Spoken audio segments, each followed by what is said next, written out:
Hello friends, welcome to golden career. RRPO की interview classes चल रही हैं। अभी भी आपने इंटरव्यू क्लास नहीं ज्वाइन किया है तो वीडियो के डिस्क्रिप्शन बॉक्स में लिंक दिया हुआ है, फटाफट इंटरव्यू क्लासेस को ज्वाइन कर लीजिए। आप 90 से ज़्यादा मार्क्स स्कोर कर पाएंगे, इंटरव्यू में बहुत अच्छा परफॉर्म कर पाएंगे। लास्ट 2019 के बाद से जब वैकेंसीज रिड्यूस भी हो गई हैं, हमने 2000 से ज़्यादा फाइनल सिलेक्शन दिए हैं और 2017 से 5000 से ज़्यादा हम फाइनल सिलेक्शन दे चुके हैं। इंटरव्यू क्लासेस के रिव्यू देख सकते हैं, डिस्क्रिप्शन बॉक्स में लिंक दिया हुआ है, चेक कर सकते हैं। इंटरव्यू क्लासेस में आपको मिलेंगी 80 to 100 videos, dedicated Telegram group, raise your query का option, daily newspaper, previous year experiences और करंट अफेयर्स। आज की हम वीडियो देखेंगे कि आप स्किल 1 ऑफिसर के इंटरव्यू देने जा रहे हैं तो आपकी जॉब प्रोफाइल क्या है। इंटरव्यू पूछ लिया, आप करोगे क्या बैंक में, आपको कुछ आइडिया है जॉब के बारे में, तो वो आपको पता होना चाहिए। अगेन फ्री वीडियो आपको मिल रही है, देखिएगा। बाकी इंटरव्यू क्लासेस जो है अगर आप ज्वाइन करते हैं वीडियो के डिस्क्रिप्शन बॉक्स में दिए गए लिंक के द्वारा 599 रुपीज़ की क्लासेस हैं। यहाँ पर आपको आसान लैंग्वेज में इंटरव्यू क्लास की हमने प्रिपरेशन कराई है। हिंदी इंग्लिश मिक्स वीडियोस हैं ये, और बहुत ही आसानी से हिंदी लैंग्वेज वालों को और इंग्लिश लैंग्वेज जो आते हैं, थोड़ी बहुत अगर हिंदी आती है, बहुत आसानी से आप समझ जाएंगे। 80 to 100 वीडियोस देखिए, टॉपिक्स हमने यहाँ पर कवर किए हुए हैं।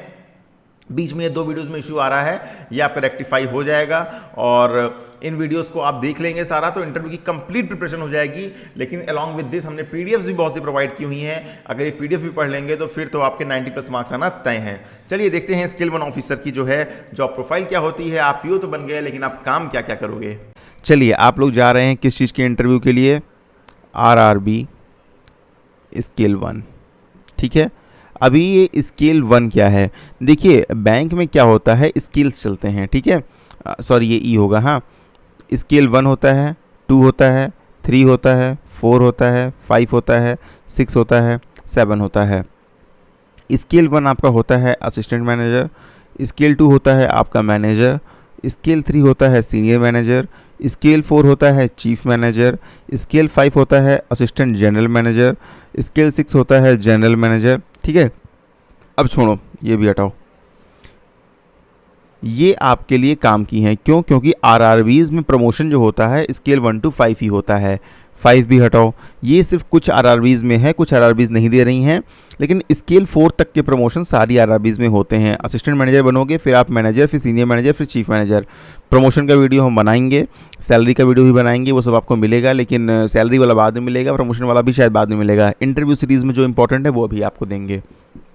तो आप इस स्केल के लिए जो है इंटरव्यू देने जा रहे हो, आपकी डेजिग्नेशन क्या होगी वहाँ पर? आप एज ए असिस्टेंट मैनेजर काम करोगे। कहीं भी पीओ जैसा कॉन्सेप्ट नहीं है आरआरबी में, ठीक है।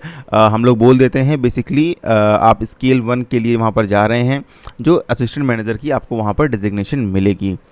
अब बात करते हैं यहाँ पर कि जो बैंक का असिस्टेंट मैनेजर होता है वो काम क्या करता है। पहली बात देखिए, आप वहाँ पर बैंक में क्या जा रहे हैं, एज ए ऑफिसर जा रहे हैं। इसका मतलब हुआ 0 से लेकर के, या हम बोले A to Z लिखते हैं, A to Z बैंक के जितने काम हैं वो आपको करने पड़ेंगे। क्लरिकल नहीं आया है, आपको कैश पे बैठना पड़ सकता है, क्लर्क के काम भी आपको करने होंगे। आपको इवन आपको अगर रियलिटी में हम बोलें तो जो मैसेंजर होता है ब्रांच में, ठीक है, जो ब्रांच खोलता है, बंद करता है, ताला लगाता है, कोई नहीं है तो वो काम भी करना पड़ेगा। करते हैं, सब लोग करते हैं, ठीक है। क्यों? क्योंकि ऑफिसर का काम है कि वहाँ पर ब्रांच एफिशिएंटली रन करनी चाहिए, कोई किसी को इशू नहीं आना चाहिए, ठीक है। स्टाफ है, नहीं है तो मैनेज करिए, ये सब चीज़ें हैं। बेसिक वर्क जो है जो मैं आपको बताता हूँ।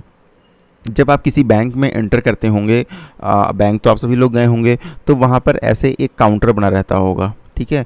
काउंटर के बगल में एक ऐसे कैश केबिन बना रहता होगा। यहाँ पे कुछ स्टाफ्स बैठे रहते होंगे। इन जनरल कॉमर्शियल बैंक में ज़्यादा, आरआरबीज़ में 1-2 स्टाफ्स रहते हैं, ठीक है। तो हम बात करेंगे यहाँ पर अभी आरआरबी के संदर्भ में। बाकी लोग जो इंटरव्यू दे रहे हैं किसी और बैंक्स का, वो समझ लीजिए 1-2 स्टाफ और होते हैं जो अदर वर्क्स करते रहते हैं, ठीक है। तो फिर यहाँ पर कैश वाला बैठा होगा। अब एक कस्टमर आता है, ठीक है। कस्टमर आने के बाद उसको पैसे जमा करने हैं या डिपॉजिट करना है, मतलब जमा डिपॉजिट एक ही हुआ, विड्रॉल करना है, ठीक है। जो भी करना है, वो विड्रॉल फॉर्म लेकर आया। वो विड्रॉल फॉर्म सपोज करिए, यहाँ पे अलग अलग बैंक में अलग अलग सिस्टम हो सकता है। किसी एक को आपने विड्रॉल फॉर्म दिया कि भैया ये पैसे निकालने हैं, तो एक ऑफिसर या एक क्लर्क क्या करता है, कंप्यूटर में, कंप्यूटर स्क्रीन पे दिख रही होगी आपको, आप उसका अकाउंट नंबर डालोगे, देखोगे उसके में बैलेंस है, हाँ बैलेंस है, ठीक है। कितना निकालना है? 5000 रुपये निकालना है। अच्छा, यही है कि नहीं है? आप वहाँ पे उसका सिग्नेचर और उसकी फ़ोटो वेरीफाई करोगे, वो आपको सिस्टम पे दिखता है। सॉरी, वेरीफाई नहीं करोगे, ये पहला आदमी क्या करेगा, सिर्फ उसके अकाउंट में एंट्री कर देगा कि भाई इनका अकाउंट नंबर 123 है इसमें ये 5,000 रुपये निकालेंगे और उसने एंटर कर दिया। एंटर करने के बाद एक टोकन नंबर आप जनरेट होता है, ये समझ लीजिए, ठीक है। वो आपके विड्रॉल पे एक आदमी, मोस्टली ये काम क्लर्क करता है, ठीक है, डाल देगा कि भाई ये टोकन नंबर जो है वो AZ2467 है।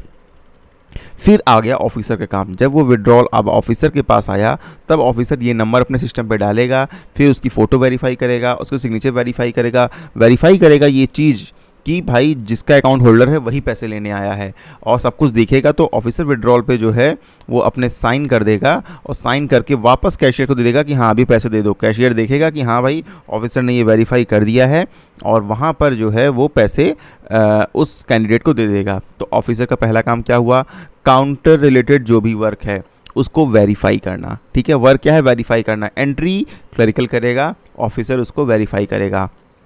एंट्री कौन कौन सी चीज़ की होगी, कोई पैसे निकालने आया तो जो विड्रॉल स्लिप होगी उसकी एंट्री करेगा, कोई पैसे जमा करने आया तो क्लर्क क्या करेगा, डिपॉजिट स्लिप की एंट्री करेगा, ऑफिसर उसको वेरीफाई करेगा सही अकाउंट में जमा हुआ है कि नहीं जमा हुआ है।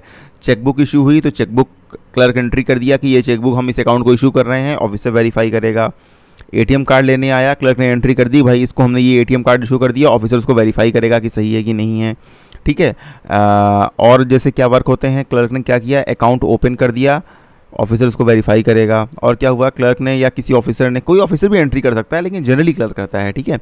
क्लर्क ने क्लर्क ने लिख दिया, एक एंट्री कर दी, किस चीज़ के लिए कर दी, कोई इंश्योरेंस होना है किसी का, इंश्योरेंस की एंट्री कर दी। अब ऑफिसर देखेगा, चेक करेगा भाई साइन है कि नहीं है इंश्योरेंस की पॉलिसी पे, जिसका अकाउंट होल्डर है वही करा रहा है कि नहीं करा रहा है, बैलेंस है कि नहीं है, सब चीज़ें चेक करेगा।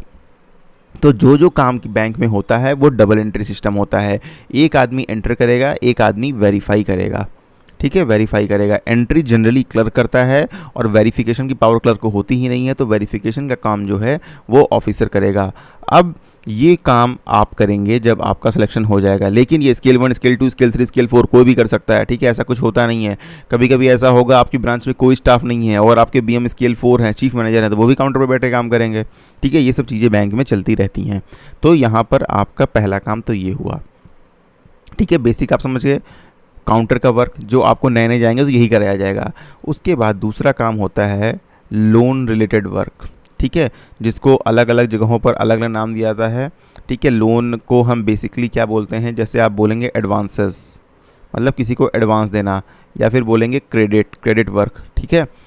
अब इसमें क्या होगा, आप एज ए बीएम नहीं जाएंगे तो आप वो छोड़िए, आप जब एज ए ऑफिसर बैंक में जाएंगे तो एक कस्टमर आता है वो बैंक में लोन लेने के लिए, ये बीएम साहब यहाँ बैठे हुए हैं, ये उनकी कुर्सी है, इनके पास आया, बोला सर मुझे लोन चाहिए। भैया ने मुझे किस लिए लोन चाहिए, बोला सर खेती करनी है। अच्छा खेती करनी है, चलो ठीक है, अपने डॉक्यूमेंट्स दो। उसने अपनी खसरा हो गई, खतौनी हो गई, या मुद्रा लोन हुआ तो उसकी एप्लीकेशन दे दी, एक लोन की एप्लीकेशन दी, जो भी है पेपर वर्क यहाँ पे बात अभी नहीं करूँगा, दे दिया। बीएम ने देखा वेखा, ठीक है, एक उसके डॉक्यूमेंट्स बनवाए, जो भी है एडवोकेट से बनवाना, जहाँ से ही बनवाना है। फिर क्या हुआ, बीएम ने आपको दे दिया, बोला अरे राकेश इसका जो है प्री इंस्पेक्शन करना है। प्री इंस्पेक्शन मतलब किसी को लोन देने से पहले आप वहाँ पर जाके उसकी जेन्युइननेस वेरीफाई करेंगे कि भैया पर्सन जेन्युइन है कि नहीं है, जिस काम के लिए लोन ले रहा है वो काम करेगा भी कि नहीं करेगा, इसकी गांव में मार्केट में इमेज कैसी है, लैमार टाइप का तो नहीं है कि पैसे लेके भाग जाएगा, बैंक के पैसे देगा ही नहीं, फिर रिकवरी में दिक्कत आएगी, ऐसा तो नहीं है, काम ये करेगा ही नहीं, 20,000 का लोन लेने आया है मुद्रा में, दारू पी के ख़त्म कर देगा। ये सब चीज़ें आप कैसे वेरीफाई करेंगे, आप उसके एड्रेस पे जाएंगे, ठीक है, आप उससे पूछोगे भैया आप कहाँ पे दुकान लगाओगे, वो दुकान की जगह दिखाएगा कि भैया यहाँ पे दुकान लगाने का हमारा इंतजाम है। ज़मीन किसकी है, तुम्हारी खुद की है, हाँ चलो खुद की है, ठीक है। बोलेगे नहीं हम ये किराए पर लेंगे, चलो किससे किराए पर लोगे, उससे बात कराओ। आप उससे बात करने गए, अब आप उस आदमी से पूछोगे भाई ये जो है दुकान खोलने जा रहे हैं, कुछ आपसे बात हुई है कि नहीं हुई है, मतलब आप इनको किराए पे दोगे। अगर वो आदमी मना करता है अरे नहीं नहीं ये तो बिल्कुल नहीं कर पाएंगे, इनको तो मैं किराए पे दूंगा ही नहीं, मतलब वो आदमी झूठ बोल रहा है, ठीक है। या खेती करने आया है तो आप गांव वालों से, उसके घर के आसपास के लोगों से बात करोगे, पूछोगे भाई ये कैसे हैं, खेती इनकी होती भी कि नहीं होती है, कैसी खेती होती है, पैसे वापस करेंगे कि नहीं करेंगे, या इनकी हिस्ट्री कैसी रही है। तो जब गांव में आप 4-6 लोगों से बात करोगे, गांव के ग्राम प्रधान से फिर जाके बात करोगे, फिजिकल वेरिफिकेशन करोगे, लोगों से पूछोगे भाई ज़मीन इनके पास है कि नहीं है, कोई डिस्प्यूट तो नहीं चल रहा है, ठीक है। तो फिर इस तरह से आप वहाँ पर चीज़ों को वेरीफाई करोगे, आके आप अपनी एक रिपोर्ट लगाओगे कि इस डेट को मैं इनके यहाँ पर विज़िट किया, इन लोगों से मिला, मुझे वहाँ से ये फीडबैक रिपोर्ट मिली, रिपोर्ट पॉजिटिव थी, लोगों ने बोला कि हाँ अच्छे आदमी हैं, ये काम करते हैं, दे देंगे, इनकी हमने जेन्युइननेस वेरीफाई की, इनकी ज़मीन थी, इनके पास चीज़ें थी, ठीक है, ये करके आप रिपोर्ट लगा दोगे। और मैं रिकमेंड करता हूँ कि इनको ये लोन दे दिया जाए। अगर आपको चीज़ें सही नहीं मिलती हैं तो आप उसमें रिपोर्ट लगा दीजिए कि भाई लोगों से मैं फीडबैक मिला है कि ये ऐसे ऐसे हैं एंड इस लोन को देने में संशय हो सकता है, बैंक का पैसा फंस सकता है, इसको करके आप साइन कर दीजिए, तो डेफिनेटली फिर उसको लोन जो है नहीं होगा। तो यहाँ पर ये चीज़ें आपकी हो गई, ठीक है। तो दूसरा काम हो गया क्रेडिट से रिलेटेड प्री इंस्पेक्शन का।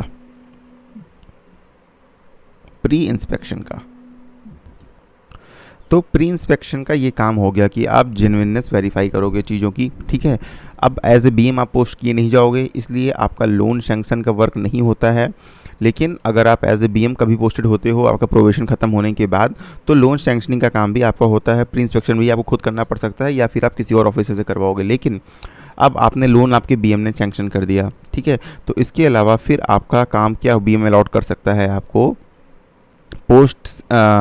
पोस्ट सैंक्शन नहीं होता है, पोस्ट डिसबर्समेंट होता है, डिसबर्समेंट इंस्पेक्शन। अब कोई लोन लेने आया था, 50,000 का लोन उसने लिया मुद्रा लोन के अंतर्गत, ठीक है, मुद्रा लोन की वीडियोस आएंगी अभी। तो बिज़नेस के लिए लोन लिया, उसने बोला भैया एक हम जनरल स्टोर खोलेंगे और इसी जगह पे, ठीक है। तो मानो स्टार्टिंग में उसको 20,000 रुपये दिए गए, बोला 20,000 रुपये लो, कुछ स्टार्ट करो। तो या फिर पूरा दे दिया, चलो मानो, वैसे मानो 20,000 दिया, ठीक है, कुछ भी हो सकता है। तो बीएम ने बोला कि एक पोस्ट डिसबर्समेंट इंस्पेक्शन आप करके आइए और उसकी रिपोर्ट लगाइए। मतलब भैया बैंक ने जो पैसा दिया उसका यूज़ भी किया या पैसे मार लिए, ठीक है। आप उसके घर जाओगे, देखोगे ज़मीन उसने दुकान ली नहीं ली, कुछ सामान आया नहीं आया। उसने तो बोला था कि 30,000 रुपये का जो है हम मटेरियल खरीदेंगे, सामान खरीदेंगे दुकान में। अब आप गए, आपने दुकान में जो है देखा यार इसमें तो टोटल मिला के 5,000 का भी सामान नहीं होगा। 4 साबुन रखे हुए हैं, 4 सर्फ रखी हुई हैं, 2 चाय की पत्ती रखी हुई हैं और कुछ है ही नहीं, ठीक है। तो आपको वहाँ पर शंका हो जाएगी कि ये पैसा सही यूज़ नहीं कर रहा है। आप उससे बोलोगे भाई क्यों, तुमने तो बोला 30,000 का सामान लाएंगे, चलो बिल्स दिखाओ इसके, कहाँ तुमने सामान लाया, उसके बिल्स कितने के हैं। तो वहाँ पर आप क्या कर सकते हो, बैंक का पैसा बचा सकते हो। क्यों, बैंक का पैसा फंस जाएगा। 50,000 का कोई लोन ले रहा है बिज़नेस के लिए, अगर वो बिज़नेस करेगा ही नहीं तो वापस कहाँ से करेगा, उसने तो दारू पी ली, ठीक है। तो इस वजह से पोस्ट डिसबर्समेंट इंस्पेक्शन बहुत इंपॉर्टेंट है। और आपको लग रहा है नहीं दुकान बढ़िया से चल रही है, आप लौट के आके अपनी रिपोर्ट लगा दोगे कि ऐसा ऐसा ऐसा है, और नहीं सही से चल रही है तो फिर आप वहाँ पर जा करके अपनी जो भी रिपोर्ट है कि आपको वहाँ पे ये पाया नहीं गया और बैंक का पैसा सही उपयोग नहीं हो रहा है, इसलिए आगे रिकमेंड करते हो आगे जो इनका बचा हुआ अमाउंट है वो डिसबर्स ना किया जाए, ठीक है। तो एटलीस्ट 20,000 रुपये फंसे, बचे 30,000 तो अभी बच गए बैंक के। तो इसलिए पोस्ट डिसबर्समेंट इंस्पेक्शन का काम भी ऑफिसर करता है। तो यहाँ पर ऑफिसर के वर्क क्या हो गए, एक काउंटर रिलेटेड जितना भी वर्क वेरीफाई करने का, इंस्पेक्शन रिपोर्ट लगाना, इवन लोन सैंक्शन करना, पोस्ट डिसबर्समेंट इंस्पेक्शन करना, तो ये सब चीज़ें होती हैं। इवन बैंक के इंटरनल वर्क भी आपसे कराए जा सकते हैं। जैसे अगर आप ऑडिट में आपकी पोस्टिंग हो गई तो ऑडिट रिलेटेड वर्क भी हो सकता है। अगर आपकी एचआर डिपार्टमेंट में पोस्टिंग हो गई तो एचआर रिलेटेड वर्क भी हो सकता है। अगर आपकी पोस्टिंग रिकवरी डिपार्टमेंट में हो गई तो जो एनपीए हो चुके अकाउंट है जहाँ पैसा बैंक का फंसा हुआ है, आप उसमें रिकवरी के लिए भी भेजे जा सकते हैं। अगर आपकी पोस्टिंग क्रेडिट डिपार्टमेंट में हो गई या एडवांस डिपार्टमेंट में हो गई, ठीक है, तो वहाँ पर आप जा कर के लोन प्रोसेस करेंगे, जो लोन की एप्लीकेशंस आती हैं उनको प्रोसेस करने का भी काम करेंगे। तो ये सारे काम जो है ऑफिसर्स के होते हैं। आई होप इतना अगर इंटरव्यू में पूछा जाता है कि क्या काम है, अगर 4 से 10 पॉइंट आप बता दोगे 30-40 सेकंड में बेसिक ओवरव्यू, तो समझ जाएगा कि आप पूरी तैयारी कर आए हो, आप सीरियस हो अपनी पोस्ट के लिए एंड डेफिनेटली बहुत ही पॉजिटिव इंपैक्ट पड़ेगा। तो उम्मीद करता हूँ वीडियो अच्छी लगी होगी। बाकी ऐसी ही हर टॉपिक कवर करते हुए 60-70 वीडियोज़ आनी है। इंटरव्यू क्लास ज्वाइन कर लीजिए एंड वीडियो के डिस्क्रिप्शन बॉक्स में लिंक दिया हुआ है, आपके लिए बहुत हेल्पफुल रहेंगी एंड गारंटी है आपके मार्क्स बहुत अच्छे आएंगे।